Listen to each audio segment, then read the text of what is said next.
ঈদ মোবারক সবার জন্য। আশা করছি সবাই ভালো আছো। এখন বাজে রাত 2টা 20। একটু ভিডিও দেওয়ার চেষ্টা যদি না করি তাহলে এটুর থেকে পিছিয়ে যাব, সেই জন্য চেষ্টাটা করা। তবে আজকে একটা ছোট্ট একটা চমৎকার একটা শিক্ষণীয় গল্প শেয়ার করার জন্য ভিডিওটা অন করেছি। আমরা সবাই মানুষ, তাই না বলো? কিন্তু মানুষে মানুষে কত ভেদাভেদ, মানুষে মানুষে কত পার্থক্য, মানুষে মানুষে কত যে তফাৎ। যাই হোক, আমি একটা অনলাইন বিজনেস করছি। এটা অনলাইন বলি এই জন্য কারণ লাইফটা ছেড়ে দিয়ে আমি করি, কিন্তু এটা আসলে আউটে এই বিজনেসটা করছি। অনেক বাতাস ছিল বাইরে, আরেকদিনও হয়েছিল, তিনি দেখেননি, সেই আপুও দেখেননি। তার হাত লেগে গিয়ে সেদিনও আমার এক বাটি পেঁয়াজ নিচে পড়ে গিয়েছিল। এখানে আমেরিকাতে ঈদের আগে সবাই ঝালমুড়ি, ছোলা, পেঁয়াজু এগুলো ভীষণ রকম পছন্দ করেন এবং অনেকে বাহিরে দোকানের মতো করে চালু করেন। আমি সেটাই করেছি। এখন উনি আসলে দেখেননি এটা তো বলার অপেক্ষাই রাখে না যে উনি ইচ্ছাকৃতভাবে করেননি। ওনার গায়ে লেগে পুরো পেঁয়াজগুলো ফ্লোরে পড়ে গেল। মনটা খারাপ হলো। পরে নিজেকে বোঝালাম যে না, আসলে এটা তো কিছু করার ছিল না, এটা আল্লাহ পাকের হুকুম ছিল। যাই হোক, সেদিনের কথা বাদ, আজকের কথা আমি তোমাদেরকে বলি। তার আগে বলে নেই, আমাদের ঝর্ণা দিদি দেখো কেমন একটা ভঙ্গি করেছেন, মনে হচ্ছেন তিনি কিছু একটা বলতে চাচ্ছেন। আই লাইক দিস, খুব ভালো লাগলো দেখে, এই জন্য এটা আমি স্ক্রিনশট মেরে নিয়ে নিলাম। এত সুন্দর চমৎকার একটা হাঁটতে হাঁটতে কথা বলছিলেন, তো এত কাকে যেন কী বলছিলেন এমন একটা ভঙ্গি করে, খুব ভালো লাগছিল। দ্যাটস ওয়াই তোমাদের সাথে শেয়ার করে দিলাম। আর আজকে কদিন ঝর্ণাদের ভিডিও করা সম্ভব হয় না, কারণ ব্যস্ততা যাহাকে বলে আর কিছু বলার নাই, আলহামদুলিল্লাহ। আর আজকে যেটা ঘটলো, কেন বললাম যে মানুষে মানুষে কত তফাৎ, তোমরা ছোট্ট ভিডিওটা ফুল ওয়াচ করলে অবশ্যই জেনে যাবে। তাকে আমি জীবনে কখনো দেখেছি বলে আমার মনে পড়ে না। একজন পুরুষ মানুষ, তিনি আমাকে বললেন, এসে আপু একটা ছোলা পেঁয়াজ যদি আপনি ঝালমুড়ি করে দেন, আপনার মন মতো করে দেন, আপনি যেটা যতটুকু আপনি বলবেন অতটুকুই আমি দিব, আপনি চিন্তা করেন না। তারপরে আজকেও যেটা হলো, এক আপু, ওনার দোষ ছিল না আসলে, উনি অর্ডার দিয়েছিলেন, উনি টেবিলটার মধ্যে হাতটা টাচ করে ছাড়তে পারেননি, সঙ্গে সঙ্গে এক বাটি ধনেপাতা ফ্লোরে পড়ে গেল। এখন যিনি ফেলছেন তিনিও লজ্জায় পড়েছেন, আর যে ভাইটা অর্ডার দিয়েছিলেন তিনি অলরেডি বসিকে তুলতে শুরু করেছেন। বললাম যে ভাইয়া নিচেরগুলো তুলবেন না। যাই হোক, পরে ওই আপু অর্ডার নিয়ে টাকা দিয়ে চলে গেলেন। আর ভাইয়া যেটা করলেন, তিনি $6 আমি দিয়েছিলাম তাকে সব কিছু সাজিয়ে গুছিয়ে, তিনি আমাকে $10 দিলেন। টাকাটা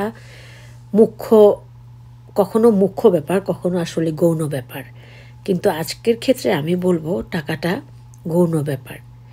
ওনার মনটা কতটা বড় হলে উনি আমাকে বলেন, আপু আপনার যেটা পড়ে গেছে এটা তো আর কিছু বলার নাই, বা উনিও ইচ্ছে করে ফেলেন নাই, কিন্তু এটার কোনো না কোনোভাবে এই ঘাটতিটা ইনশাল্লাহ পূরণ করতে হবে, কারণ আপনি অনেক কষ্ট করেছেন, বুঝাই যাচ্ছে এতগুলো জিনিস মেক করা, এটা আপনার অনেক কষ্টের একটা কাজ।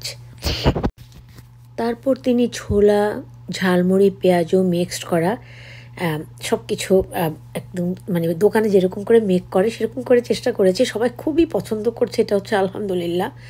তারপর ভাইয়া যে খেয়ে যেটা করলেন, আমাকে $10 দিলেন। আমি তাকে $4 রিটার্ন দিতে গেলাম, উনি কিছুতেই নিলেন না, বললেন না আপনি এটা রেখে দেন, আপনার যে ক্ষতিটা হয়েছে এটা তো পোষানো যাবে না, কিন্তু এটা আমি আপনাকে দিলাম। বললাম যে না ভাইয়া, এটা কেমন কথা, আপনি যা খেয়েছেন আপনি সেটার প্রাইসটা দিবেন। বলে না, আপনি এটা রেখে দেন। উনি $10 দিয়ে চলে গেলেন।